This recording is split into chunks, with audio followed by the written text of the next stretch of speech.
Aš tiesiog norėjau, kad savo komandai labiausiai padėjo sumažinti skirtumą. Viską bandžiau, kad komandai būtų geriau.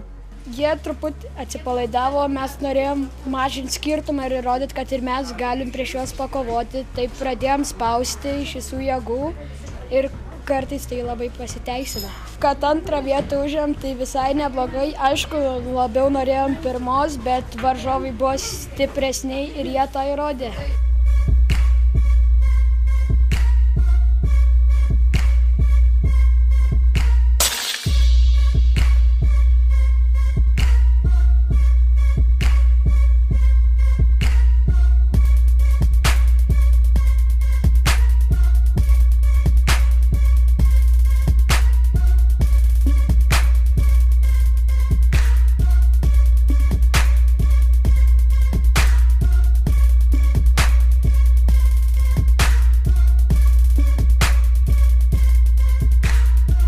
Aišku, galėjom geriau sužaisti.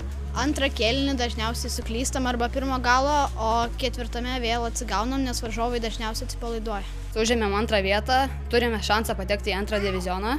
Antras medalis Lietuvos turnyre, tad tikiuosi jų ir daugiau. Tobulėjimui ribų nėra.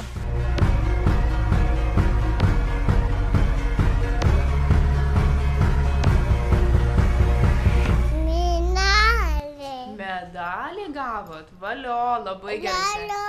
Valio.